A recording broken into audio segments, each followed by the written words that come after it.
गजेंद्र, जिसकी उम्र 45 साल की हो चुकी है, शादी को 10 साल हो चुके हैं पर कोई संतान नहीं है। वो शायद इसलिए कि गजेंद्र की ईश्वर में आस्था नहीं है और रात दिन वो अपनी पत्नी को प्रताड़ित करता है, अय्याश है वो। दूसरी तरफ उसकी पत्नी सुंदर, गुणवान, सुशील है और भगवान में आस्था रखती है। आज शाम भी लक्ष्मी मंदिर में पूजा के लिए घर से निकल गई और गजेंद्र से कहकर गई। पत्नी के जाने के बाद गजेंद्र ने घर में काम कर रही नौकरानी को पकड़ लिया और उसके साथ जबरदस्ती बलात्कार किया। इस दौरान नौकरानी की मृत्यु हो गई, जिसे देखकर गजेंद्र घबरा गया और उसकी लाश को कार में बंद करके बाहर जंगल में फेंकने ले गया। ईश्वर की लीला देखिए। इस घटना के 9 महीने बाद लक्ष्मी को संतान पैदा हुई और वो भी लड़की। संतान पाकर लक्ष्मी तो खुश थी ही, उधर गजेंद्र भी बहुत खुश था, लेकिन उसकी खुशी ज़्यादा दिनों चल न सकी। एक दिन लक्ष्मी गुसलखाने में नहा रही थी और जोगेंद्र बाहर बैठा शराब पी रहा था। तभी उसके कानों में बच्चे के रोने की आवाज़ आई और वो अंदर कमरे की तरफ गया। कमरे का दृश्य देखकर गजेंद्र कांप उठा, क्योंकि बच्चे का मुंह बिल्कुल शैतान की तरह था। वो डर के मारे जोर से चीखा और कमरे से बाहर भागा। गजेंद्र की चीख सुनकर लक्ष्मी भी गुसलखाने से बाहर आई और चीखने का कारण गजेंद्र से पूछा। तब गजेंद्र ने डर से हकलाते हुए कहा कि अपनी संतान इंसान नहीं, शैतान है। ये सुनकर लक्ष्मी कमरे की तरफ भागी और कमरे में जाकर देखा कि उसका बच्चा चैन की नींद सो रहा है। तब उसने मन ही मन बड़बड़ा के कहा कि नशेड़ी है मेरा पति।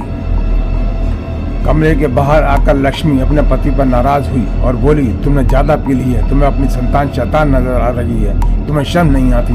यह कहकर वो छत पर चली गई। लक्ष्मी के जाने के बाद गजेंद्र दोबारा कमरे में गया और उसने वही देखा कि उसकी संतान शैतान के रूप में है और अब ये तो गजेंद्र को चढ़ाने के लिए हंस भी रहा था। गजेंद्र फिर जोर से चीखा और कमरे से बाहर आ गया।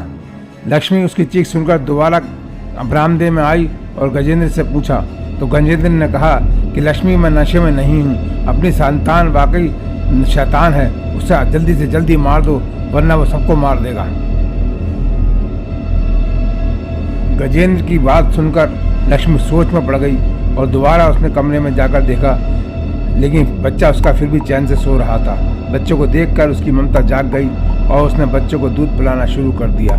तभी गजेंद्र चाकू लेकर कमरे में आ गया, जिसे देखकर लक्ष्मी भड़क गई और उसने गजेंद्र को धक्का देकर बाहर कर दिया और पुलिस को फोन करके घर पर बुला लिया। पुलिस को सारी घटना बताई, जिससे कि पुलिस वाले गजेंद्र को पकड़कर जेल ले गए। गजेंद्र जेल में बंद था, लेकिन शैतानी आत्मा जेल में भी पहुंच गई और उसने गजेंद्र से कहा कि तुमने मेरा कत्ल किया था, लिहाजा मैं बदला लेने के लिए फिर दोबारा आई हूँ और तुम्हारी संतान के अंदर घुस गई हूँ। जब तक मैं तुम्हें मार नहीं लेती मुझे चैन नहीं आएगा। आत्मा की धमकी सुनकर गजेंद्र बुरी तरह घबरा गया। उसने पुलिस वालों को पुकारा, लेकिन किसी ने भी उसकी पुकार नहीं सुनी और आत्मा ने गजेंद्र को पकड़कर जान से मार दिया। पुलिस भी गजेंद्र की मौत का राज न जान सकी। उन्होंने आनन फानन में उसकी पत्नी को फोन किया कि गजेंद्र ने पागलपन में अपनी हत्या कर ली। गजेंद्र की मौत का एक तरफ लक्ष्मी को दुख हुआ तो दूसरी तरफ उसको खुशी भी हुई कि उसकी संतान का दुश्मन हमेशा के लिए खत्म हो चुका था।